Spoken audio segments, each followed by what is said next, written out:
Because again, like my friend was like going on Twitter, like with I worked hard, I'm the children of immigrants, I worked my way up to this position. And I knew this person, this was someone that I had met in college. And I remember reading the tweets and even thinking, again, this was even before I had started getting like even deeper into the race stuff and like reading more, becoming more, you know, conscious. I remember even reading the tweets back then and thinking like, you lived at home with your mom and like you were even able to take an unpaid internship because you lived at home with your mom and you didn't just pull yourself up rags to riches. Right. And like, you're telling yourself this story, sort of, you're telling yourself this narrative. And I also think this might be getting even a little off topic, but just in terms of the larger sense of people telling themselves things and coming up with narratives, it's like, people tell themselves shit, like they tell themselves stories that they want to believe because everybody want to. I don't want to say that this person's not a good person, but everybody want to believe that they're a good person. Everybody want to believe that they're working hard. So they even like leave out, you know, like. And I was just like, nah, not everybody could do what you did. Like most people can't do what you did. Can't do what you did. And what about those people? What about the people that cannot afford to take an unpaid internship for 2 years? For years and live at home because their parents own a house. So the parents, because there's even some people that maybe they could live at home, but their parents don't own the house. Their parents are renting the house. Their parents are renting the apartment. So if you live at home, you got to contribute. Yeah. You got to put money in the pot. I find that with foreign Blacks, this is also something of a weird concept that a lot of them don't understand. The concept of like, even though we live at home, we still got to give our parents money type of stuff. Contribute. We still have to contribute. Like mama not just washing our clothes and taking care of us as grown adults. I mean, I got my first cell phone in the 9th grade and my mother told me straight up, she was like, if you're going to have this phone, you're going to have to get a job and pay the bill. So at 14, 15 years old, I got a job scooping ice cream. It was the only job I could get at that age. I was scooping ice cream at Haagen-Dazs in Georgetown because I had to pay the bill. Yeah. So when I meet grown adults that be like, my mother paid my phone bill, or my mother pays my car insurance, or my mother paid my light bill. It's like mind blowing. I just be like, damn, must be nice. Good life. A good life, right? And I even think, and I know there's something to be said for that, because I know it's a lot of people that feel like a lot of Black Americans push their children out of the nest too soon. A lot of people feel like that's something that could be considered a part of our culture that is maybe detrimental, or like maybe we could reassess, because in other cultures, like especially let's say in a lot of Latinx cultures, for example, there's this idea of like, well, you can stay at home as long as you want, whatever you need, you don't have to pay, you don't have to put in money, I'll cook for you, I'll do, you know, I know a lot of people might call that like more maybe family oriented. You have like multi-generations that's all living in one house. Yeah. Maybe in our culture, it's a little bit more acceptable of like, bitch, 17, 18, you got to go. Like, you know, you out the nest. You grown. Like, you grown, you know. And so maybe that is something in our culture that we could, you know, discuss a little bit more in terms of what would be best for Black American children in order for us to maybe get a little bit more of a foothold. But on the other side of that, it's like, you have to understand too, that like, if our grandparents ain't have shit, our parents ain't have shit, what can they give us? What can they give us? I was the first person in my family to go to college. Like, my mom didn't go to college. My grandmother didn't go to college. Like, my grandmother worked at the phone company for like 50 years. That's like the family business, working at the phone company. Bell, which I think is now AT&T. Used to be Bell South in Alabama. Yeah, it was Bell in DC. My grandmother worked at Bell. My mother worked at Bell. Aunts, uncles worked at Bell. My other grandmother worked at Bell. Like, so it wasn't no college. It wasn't no, you know, and then you also have to think, again, the history. My grandmother went to Dunbar in DC, which was a segregated school. That was the Black school. And by the time my grandmother graduated in 1965, when the Civil Rights Act passed, my grandmother was 30. Wow. My grandmother was 30 years old. My mother was born in 67 when my grandmother was 32. So my grandmother was well out of high school. Yeah. Well past collegiate years. She was already married with two kids by the time my mother was born. Yeah. and had already been working at the phone company. So there wasn't no idea of college for us as descendants of American chattel slavery. My mother was born in 1967. So by the time my mother was going to elementary school, the schools were just getting integrated, sort of.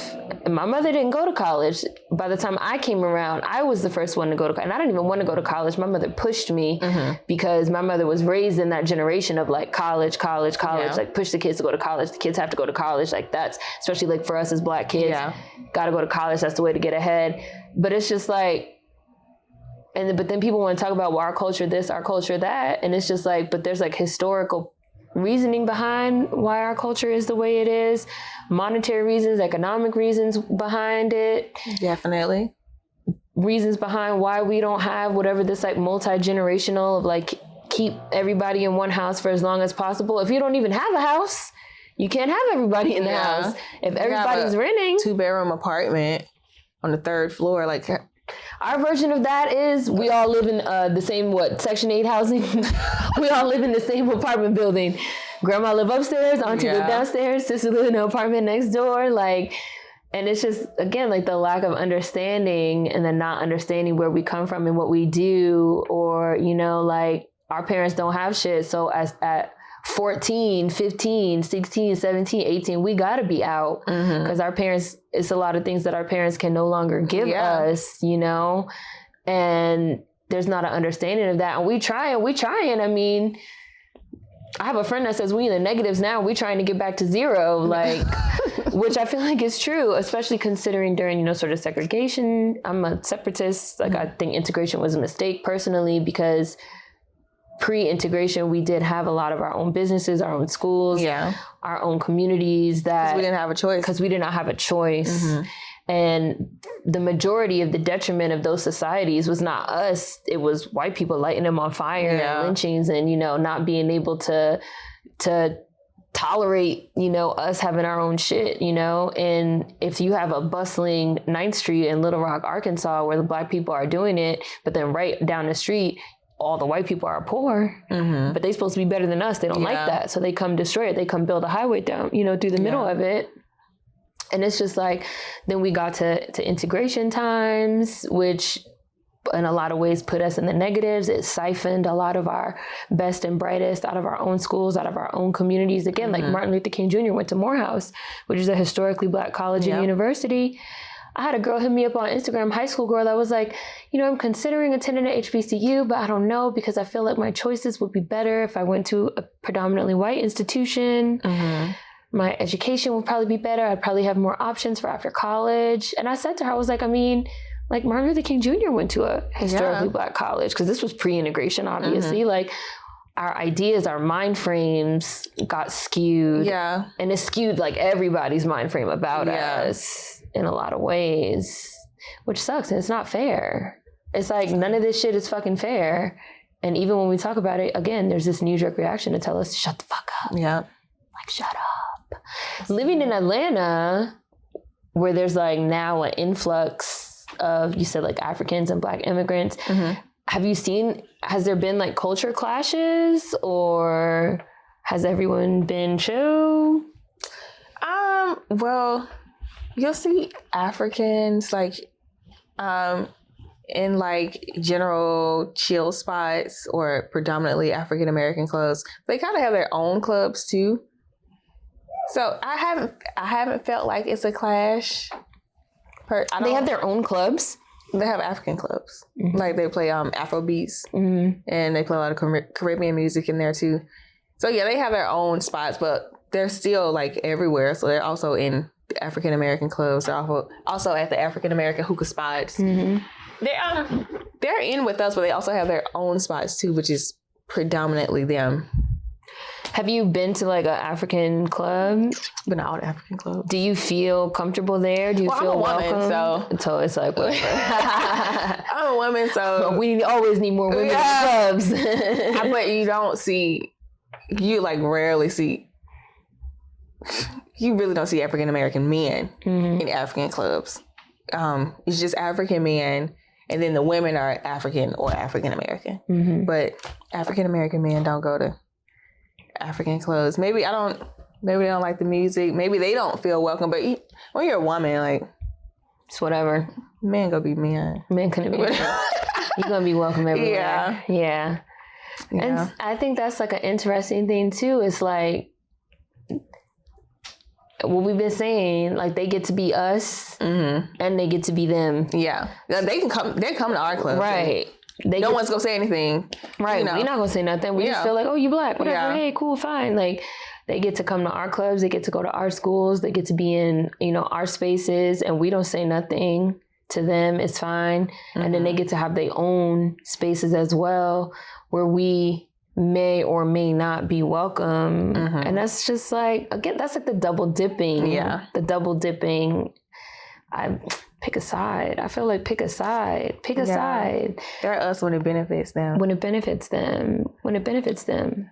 What's that favorite one? The ones that like born here. I was born here. So, I identify as African American. Oh my God. I hate when people say that. I feel like it must be nice to just be able to identify as whatever you want. Like, I don't have a choice. I don't have a choice. I'm African American. I can't be anything but what I am. Like, I can't be anything but what I am. I cannot identify as anything else. Period. And what is that?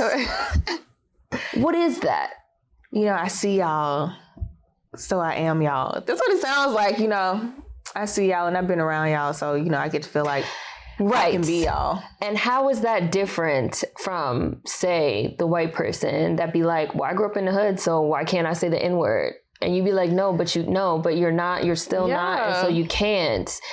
How is it different?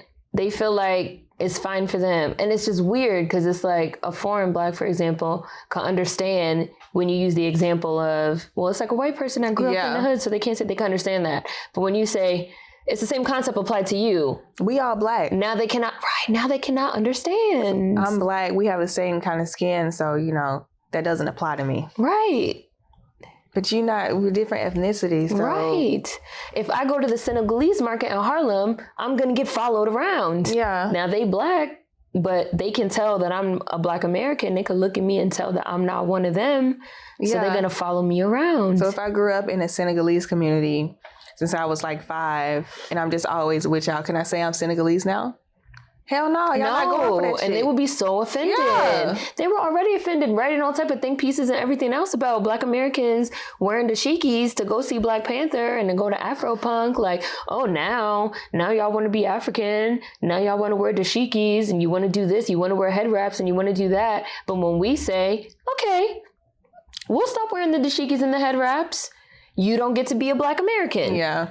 Oh, but I was born here with blah, blah, blah, blah, blah, blah. You're xenophobic. You're xenophobic. They want it both ways. It's not fair. They get all the privileges, but we don't get any. We can't, we can't wear a dashiki. You don't know anything about that. You don't even know what that is. I bet that's from China. I was just about to say. I bet you it was made in China. Nigga, everything is made in China. Have you seen the motherfucking Chinese running amok in Africa right now on your continents? Like everything's made in China. The Chinese are y'all. Right. The Chinese are in your fucking continent right now making shit. Like, stop it.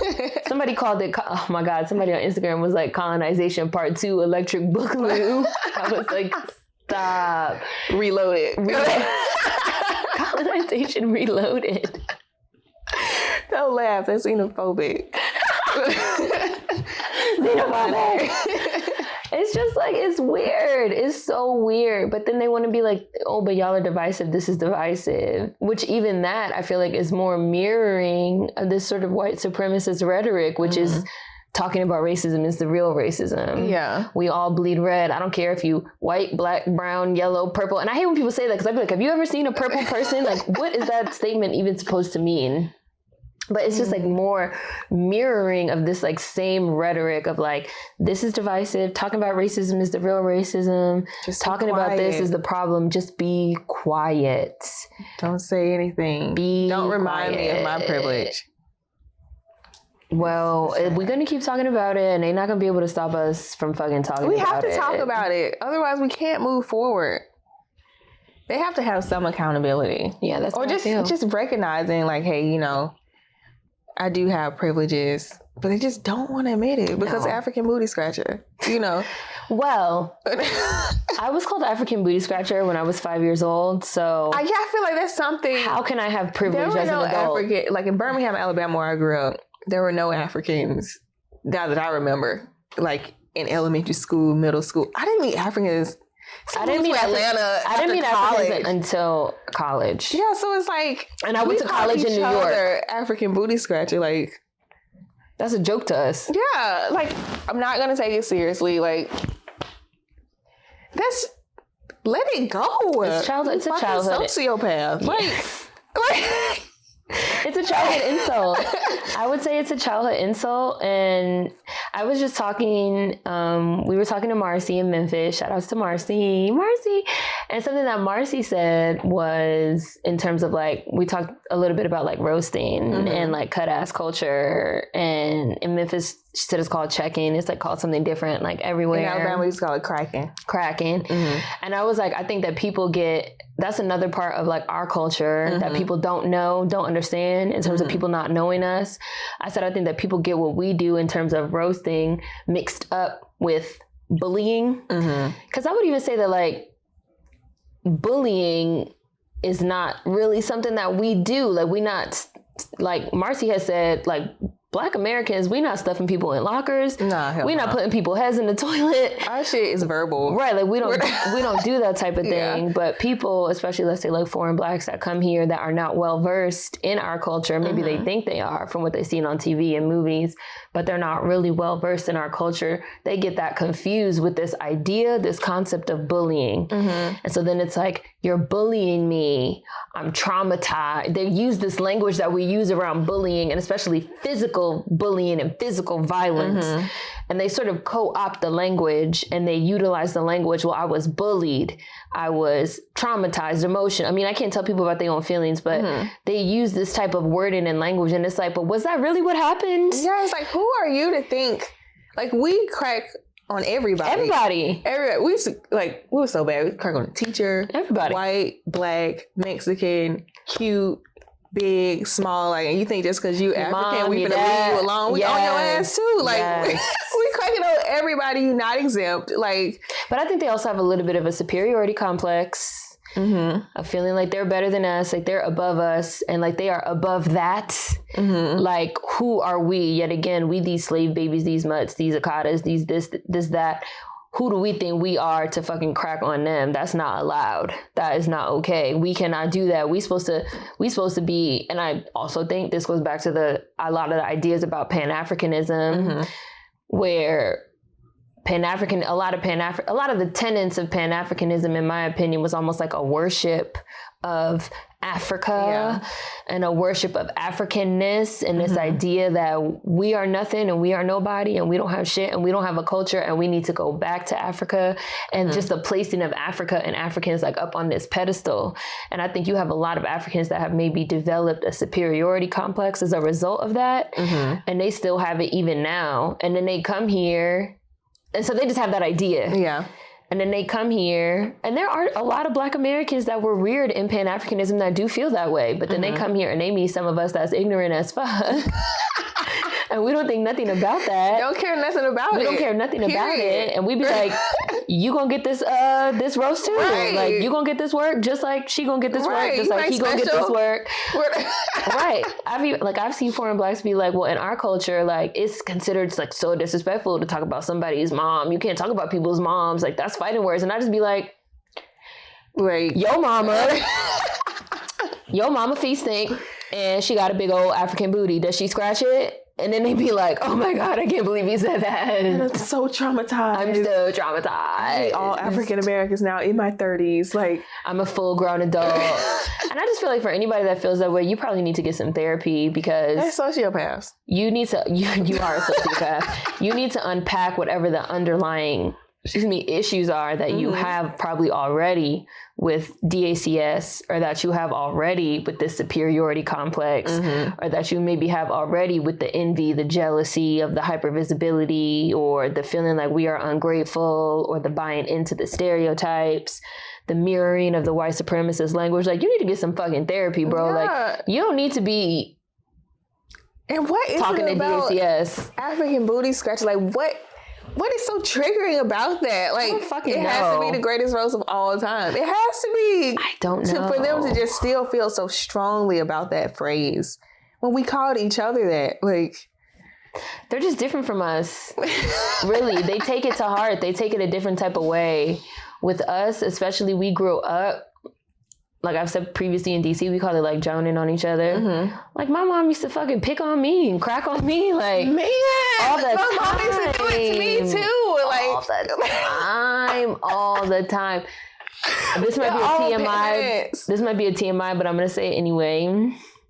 When I was like younger, I was like very flat chested, and my mom used to talk so bad about me being flat chested. My mom was like the whole family, my grandma, uncles, like, ooh, girl, you tall, skinny, you want to gain some weight, you want to do this, you want to do that, you want to do this, you want to do that. Earlier too, it's like, you still ain't gaining no weight, you starving, like you ain't eating, like. And you be like, auntie, you still single? Right. It's like really cultural. Like for a man. Sad, depressing. Like that's just, and that's part of how we communicate. And I've even seen people say, they've like left comments on my YouTube and stuff that have been like, they should feel offended if we didn't roast them, because that would mean I'm not even comfortable with you. Right. I don't even know you like that. Right. Like, that would mean that we didn't even consider them to be one of us. Yeah. But instead we going in on them just like we would go in on each other, and they taking it to heart. And African booty scratcher, I really don't know. Like just like what you just said, I really don't know I don't know. I do not know what is so triggering about it. It's really triggering for them. Like, and I've even had. I'm not gonna take it serious. I can't. Like it's just like. I'm not going to take it serious. I'm not going to apologize. I refuse. Yep, you an African booty scratcher. You a jungle bunny. You a big lip, big nose, spear chucker, breathing in all the white man's air, as Uncle Ruckus said. And I don't care. That's funny to me. That's funny to me. You know, niggas think everything is fucking funny. Everything is a joke to us, which... I was talking to Ken in the first episode, and I even said, I even think there's an element of culture in that even stems from slavery. You're like, master cut your arm out. Right, we laugh to keep from crying. Like, we laugh to keep from crying. We were in Slave Haven in Memphis, and they have a picture of a man that literally had his hands cut off because he learned how to read and write, and he was like teaching other slaves, and like the master found out about it, so he cut his hands off. And she even said during the tour, she's like, but if you look at his face in the picture, like he still has like the fire in his eyes, like the spark, like they was probably like, master, cut your hands off. Damn. You know, master ain't shit. He get into it, somebody, what you gonna do, nigga? What you gonna do? You got no hands? You don't have no hands. What you gonna do? You gonna hit me with them nubs? You gonna hit me with them nubs? Come on, nubby. Like, that's what we do. Everything. That's what we do. He was like, I'm gonna take this fork in my mouth, I'm gonna stab you in the eye with this fork. That's what we do. Yes, like it's a coping mechanism. It's a coping mechanism. We laugh to keep from crying. And I always talk about Joy DeGrasse and post-traumatic slave syndrome, which I recommend everybody read, because a part of her theory of post-traumatic slave syndrome that she goes in depth is talking about intergenerational behaviors that we have adapted, some good, some bad, some that have, been a survival coping mechanism, some that have been detrimental. But slavery behaviors, things that we have picked up that we still do to this day. And she also does talk about the lack of understanding of a lot of these behaviors and practices, because there's just a lack of understanding about slavery, and we don't talk about it, and we don't reconcile it. And then people don't understand us, and they don't understand our culture, and they hold all these things against us. And they don't even want to take the steps to learn and be more informed. And it's just like, well, but if you're not going to even take the steps to learn about me, I don't care about you. Yeah. They don't want to take any initiative to learn why the way we are. But, we're the ones who aren't culture. We need to know everything about them. And we're the problem while they're here. And we are the problem. But again, you need to adapt to us. That's the superiority complex of they better than us, and we need to do things their way. Yeah. Just like I said, I was talking to somebody here in the United States, and they said to me, well, in my culture, in my country, it's not cool to talk about people's moms. And I said straight up, I was like, but we're not in your country. Yeah, you're here. You have to adapt to our lifestyle, our culture. Yeah. I wouldn't go to a country in Africa moving furniture around. Like, I just wouldn't do that. Come to my house and move around the furniture. Like, I just wouldn't do that. It's offensive. I'm just going to try to adapt to what y'all got going on here and not look down on y'all because, you know, I have manners. You know, I just wouldn't. But that's also a thing too. Like that requires a modicum of respect and an element of respect. They don't have respect for us. They don't respect us. Nobody respects us. Like, we just really supposed to be down at the bottom with everybody stepping on our necks and stepping on our backs to get ahead. And nobody respects us. And when we demand the respect, again, there's this knee-jerk reaction. What's that saying that's like, when you're accustomed to privilege, equality feels like oppression? I feel like that's the saying, which is just like when you're already accustomed to being told by Black Americans as well as by your fellow Africans, for example, in terms of like Pan-Africanism, that you from Africa, you're so great, you're so amazing, your culture is this, your culture is that, you are this, you are that, you are like the true Black person, the true Africans. You know, when you're already accustomed to being told those things, and you're already accustomed to also being told Black Americans ain't shit, we have no culture, everything was ripped away from us, we don't have anything, we poor, we lazy, we this, that, and the third.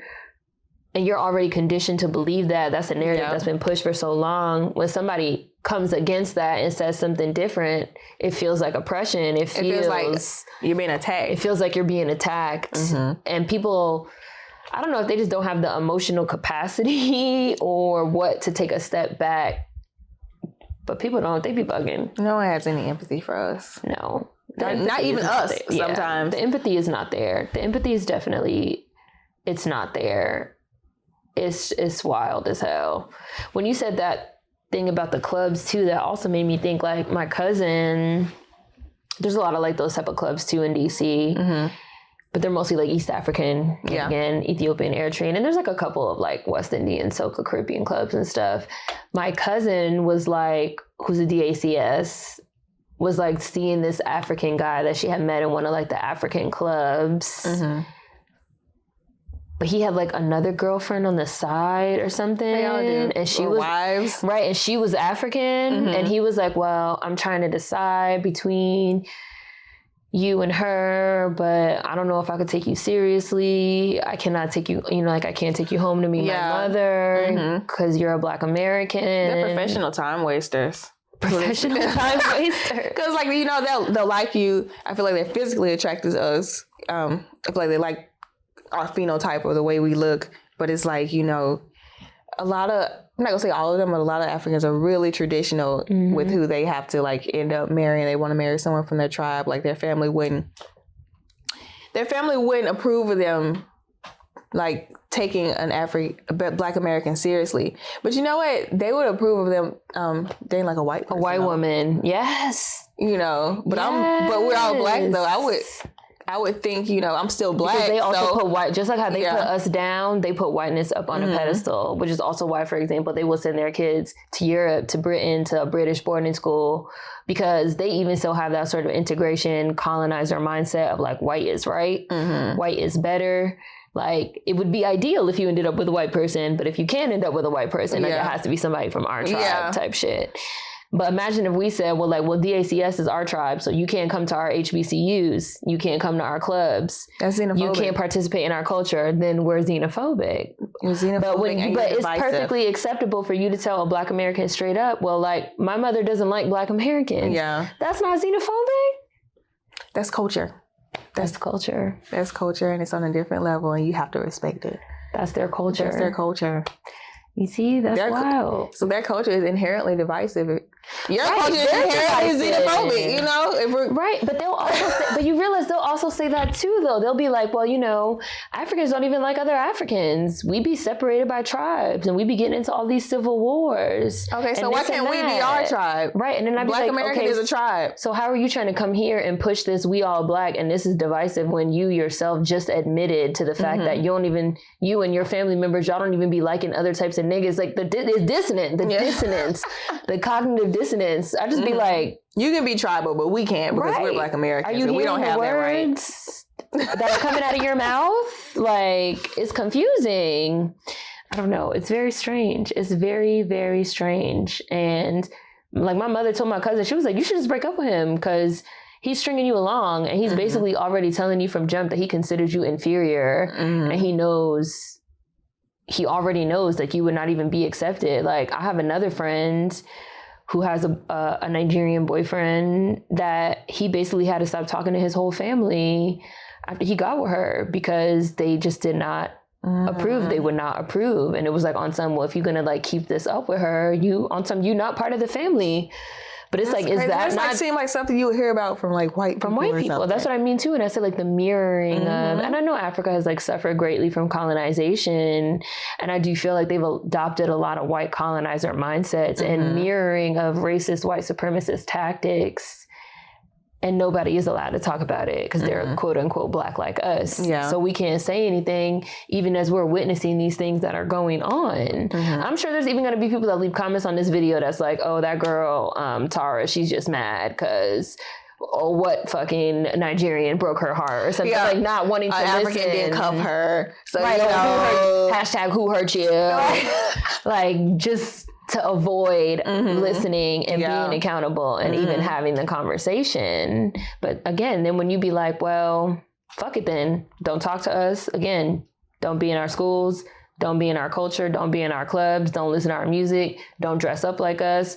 Don't partake. That is also a problem. We supposed to just allow people to just walk and run and why our shit a free for all? They shit ain't a free for all.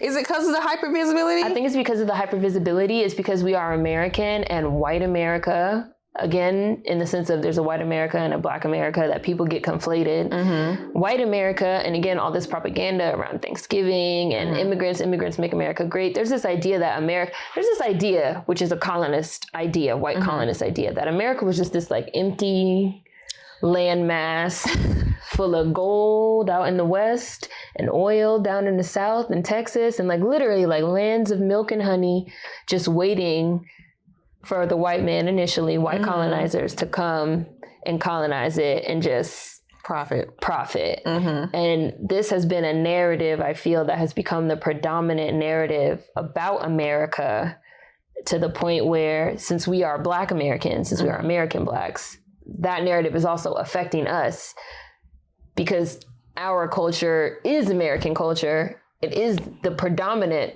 pop culture, and culture is America's biggest export. And since our culture, our music, our slang, our style of dress, the way we, the way we talk, the way we act, the way we eat, everything has sort of become the predominant mainstream American culture. Since there's already this sort of colonist idea that America is just up for grabs and up for the taking, which is also so disrespectful to indigenous people. I hate when people say like immigrants make America great. America is a nation of immigrants. We're all immigrants. I'd be like, Native Americans, slaves. No? Okay. That is to the point where that has kind of become fused or like tied to the idea that our Black American culture is just also up for grabs by anybody, because that's just the way that things are in America. Anybody can just go to America and just take whatever they want and send it back to their home country, resources, money, jobs, education, whatever. Anybody can just come to America, take what they want, send it back home, or then go back home. And then it's like literally the Native Americans, like the indigenous Americans, and the Black Americans, descendants of American chattel slavery, us two as groups, are the ones that's left holding the empty bag. After everybody has fucking raped and pillaged and take everything from us. And then it's like, when you say that, again, oh, you're xenophobic. You're anti-immigrant. Why are you against people coming to America trying to get a new life, a better life? Which is like sort of a deliberate misunderstanding of what the fuck we're saying. Willfully obtuse. Willfully obtuse. Because nobody wants to be held accountable for what they're doing. Nobody wants to. And it's just so fucked up. And it's even historic. There's even like historic precedent. Again, talking about like working towards whiteness. Like Jews, for example, they came here and they became white. Like Eastern European Jews, they were not seen as white in Eastern Europe. That was like the whole point of the Holocaust, was like white supremacists did not see them as white and tried to exterminate them. But they were able to come to this country and be seen as white here. Work towards whiteness by stepping on the backs of Blacks, Native Americans, coloreds, the Irish, who were not seen as white in their home country. They were able to come here and be seen as white, work towards whiteness, and be able to benefit from anti-Black racism and stuff like that. Non-Black persons of color, especially let's say Southeast Asians, for example, who are not seen as shit in Asia. Like, it's all about the Japanese. It's all about the Chinese. Like, there have been huge conflicts between the Japanese, the Chinese, the Koreans, and the Southeast Asians, but they're all able to come here and be seen as the model minority, work towards whiteness. The number one interracial relationship in the United States is East Asians and white people, especially East Asian women, like Japanese women, for example, and white men. That is the number one interracial relationship here. Okay. So they're able to come here and be seen as the model minority, as not Black, benefit from anti-Black racism, marry a white man, get into the tech industry, get ahead. You also have foreign Blacks that are able to come here, and even though they are Black, they're not Black like them, as Malcolm Gladwell, who's a West Indian, wrote about. He was like, we need more foreign Blacks to... I love him so much. He's just honest. Just write about the privilege. I read it was really good. Check out his podcast, Revisionist History. That's literally the name of his podcast, Revisionist History. He talked about in Toronto, in Canada, the West Indians are treated like shit. They hate us there. He's like, but I'm able to come to the United States.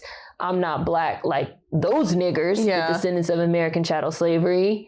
So I'm able to benefit and get ahead. All this stuff is hierarchical structures. And they trying to act like it don't make sense. It's so simple. It's very simple. The concept is so simple. Like, they're willfully obtuse. It's offensive. They're willfully obtuse. But then when you talk about it, they just want to shut you up by saying, well, but we're all Black and we're all going through the same thing, even when we're literally not. And even outside of infrastructure, like what we've been talking about in terms of like culture, our culture is different. And they know their culture is different. And they know how their mothers and fathers and aunts and uncles and cousins and siblings and everybody feels about us. And they know they're able to benefit from pretending, I identify as a Black American today, but then I could go home and I could be fucking Somalian tomorrow. I could go back to Somalia and I could be Somalian tomorrow. I could go to the fucking... Somalia. Well, I just use Somalia as an example. I just use Somalia as an example, but... I could go back to wherever and be whatever tomorrow, and then I could come here. Back. Right. So it's just like, I think it's just really important to continue having these conversations and speaking up, because we are really being silenced. I feel like erasure is happening. And our narrative is being erased. The erasure is really happening. Like, if every single time we speak up, we're silenced. Every single time. Again, getting like the question of, well, where are you really from? Where are your parents really from? Like, as if descendants of American chattel slavery are not here, don't exist. When we built the whole country, like the narrative that America is just full of immigrants and that, native born Blacks are not here. The narrative that dark-skinned Black Americans are not here, do not exist. That if you want a fully Black person or a real Black person, you have to get a foreign Black. The ideas about our culture, even the ideas about our achievements and our accomplishments, our accomplishments in STEM, if we want to talk about the STEM fields, sort of like what you were saying earlier, the stereotypes about us is like sports, music, shit like that. But it's like, we've also had accomplishments in STEM. Yeah. We've had accomplishments in every field, and the erasure is really actively happening. And that's part of why I even wanted to do this, to just like really actively push against it. Like, we are still here. They try to really do us like the indigenous peoples. Like, I'm so sorry to the Native Americans. Like, they trying to do us the same way. They try to wipe us out. Like, and even if they can't wipe us out physically, they trying to like wipe us out from history, wipe us out in terms of our narrative, in terms of our culture, in terms of what we've done, our accomplishments, our history, slavery. We can't even tell our own stories. Yeah, we can't even tell our own stories. The movies are all populated by the foreign Blacks. Like, we can't even tell our own stories. And it's just like, I'm not with it. I'm not with it at all. Like, so it's like a deliberate erasure. I think of it as culture wars. I know that maybe sounds extreme. But I really do. I think of it as culture wars. And I think of it as like Black Americans are just being attacked by all sides. Well, let them tell it. We already lost because we don't have a culture. And we don't even exist because it's more foreign Blacks than Black Americans in this country, according to them, because they have a warped perception based on the region they live in. If they live in New York, if they live in Florida, if they, based on where they live, if all they know. These coastal, the outer coastal areas, cities, but not in the interior. Not in middle America, not in the South, not in the deep South. Like, not in the places where most DACS live, they don't live there. Yeah. They don't know us. They think they're running in. They think they just taking over. But like, we still here. We're still here. We ain't going nowhere. Like, honestly, we're really deep, but it just don't seem like it in the media because they... I was shocked. Somebody said to me, well, it makes sense for foreign black. Literally, they were like, well, it makes sense for foreign blacks to have all the roles because it's more foreign blacks than Black Americans in this country. And all the Black Americans have at least one foreign black parent. I was like, where you live? There was somebody from New York. And I was like, where are you from? And they said, I live in New York. And I was like, you have a distorted perception. Yeah. You have a warped perception. Mm-hmm. You really have a warped perception of us. You don't know us. You don't know where we live. It's not like that in Alabama, Tennessee, Mississippi, DC, Washington, D.C., South Carolina. North Carolina. Like that. It's not like that. But they don't go to those places.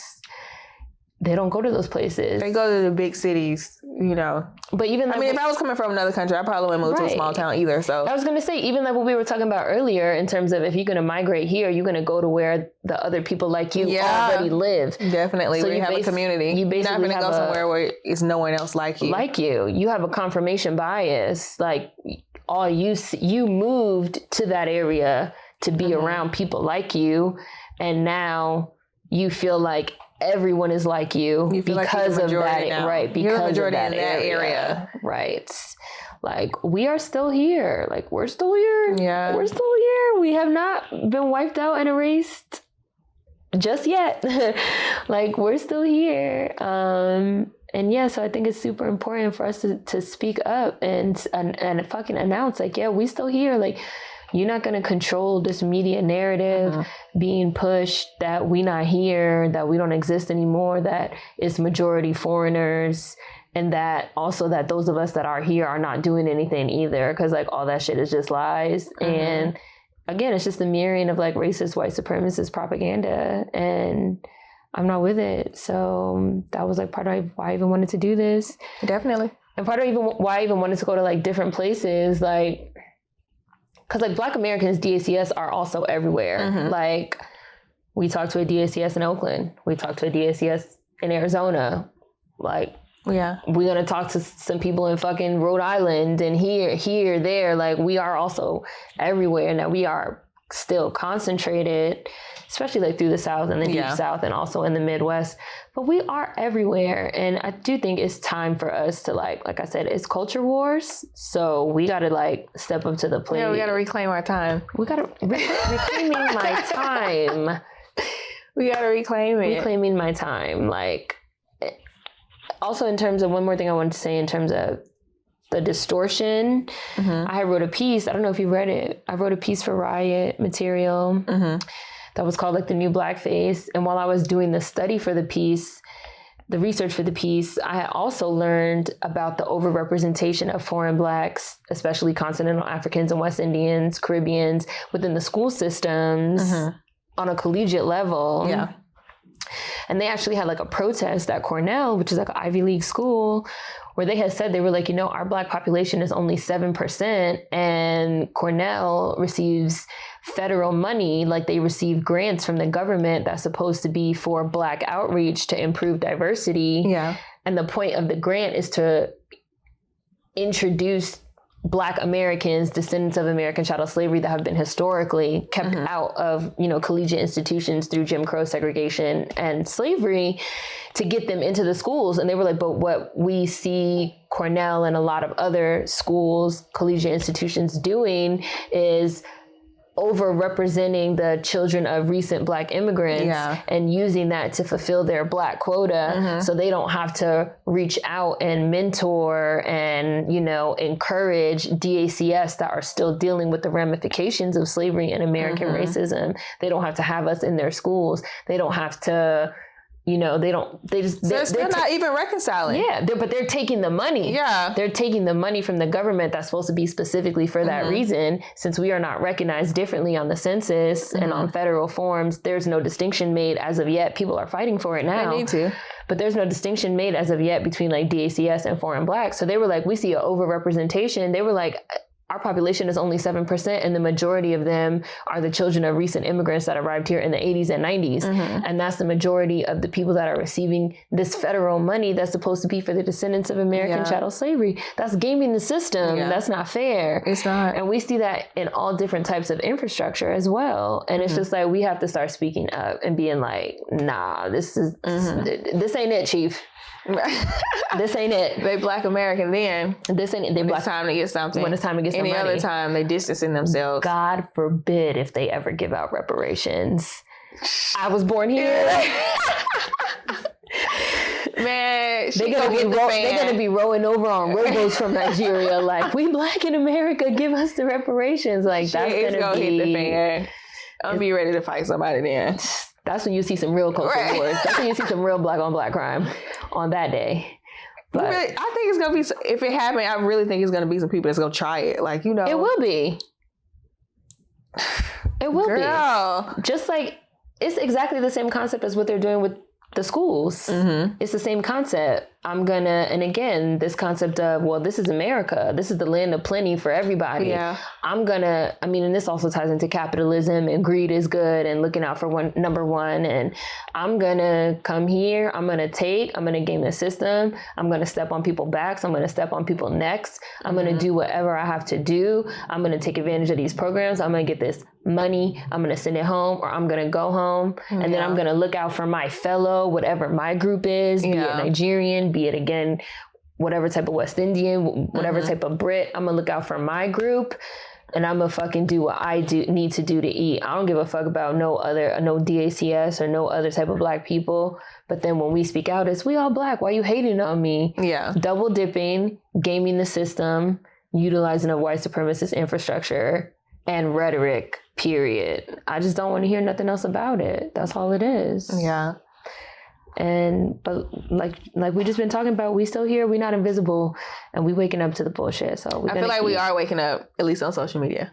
But I also feel like people they're really obsessed with us, because I feel like majority of Black Americans, a lot of us don't even know. We don't know them. They don't even know that we don't know them. They know us. We don't know them. We don't know anything about them. They know us due to our hypervisibility. Yeah, they're obsessed with us. They know all our music, all our movies. Like, when I go to, I've been to London 4 times. When I go, like, they over there listening to Lil Baby and Gunna. I swear to you. I believe you. Like, underground trap stuff. But, we don't know none of that. We don't know none of their stuff. Like, the amount of times that I've had people be like, Black people love African culture. And I'd be like, what? And they'd be like, Black Panther and Afro beats. I'd be like, I don't even know what Afro beats are. I know what Afro beats are because of the club. I didn't know before I moved to this type of city, because, you know, Atlanta's a big city. Before they have a lot of African clubs. We're not out here listening.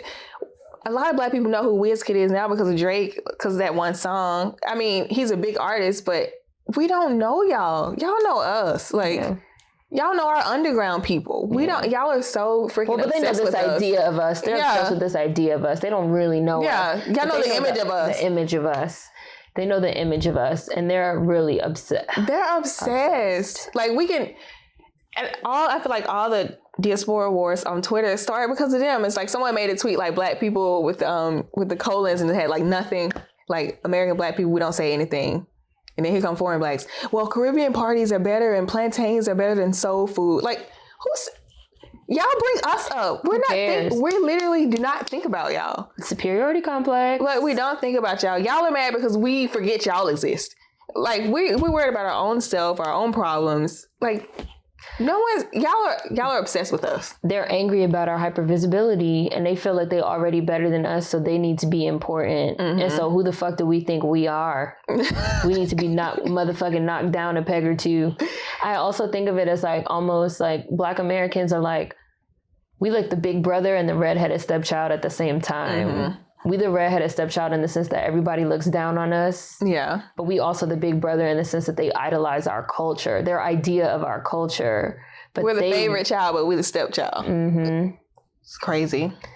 We the inmates running in prison. But then they will talk mad shit about, oh, America sucks and this and this and this. But then they come here to take advantage of the resources without any care or empathy for the native-born Black population here. it's a clusterfuck. It's disgusting, actually. It is disgusting, but I'm glad that we were able to talk and get our shit out. How long has it been? Because I'm trying to... 1 hour, 50 minutes. Oh my gosh, time flies when you're having fun. It's been 2 hours. All right. We've been capping them at around 2 hours. So I guess we can cap it right there. This was a great conversation. I feel like we could keep going. We could keep on going. We're going to have to come back to Atlanta. Come back, girl. And do another one so much with to you. Talk about. We can talk about how I can give like a lot of valid reasons why our culture is a culture that we have things that are like unique to us. I remember like you didn't turn off yet, did you? No. I remember a long time ago you said something about you had put up a screenshot of something from slavery Black Americans had made called like Punchinello. Mm-hmm. But growing up we had like Punchinella and it was like a thing like look who's here, Punchinella. It would be like a kid in the middle and all the other kids would surround him and you sing the song and like what can you do, Punchinella? And like Punchinella would do a dance. Mm-hmm. And then all the other kids were like, I can do it, Punchinella. And I remember like when you posted it was Punchinello and it said the kids would go in a circle. And I was like, oh wow, that really is culture. Like all the little chants and the things girls chant on the playground and our little hand games and stuff. Like that really is us. Like I really don't know about anyone else doing that I know of. You know, so.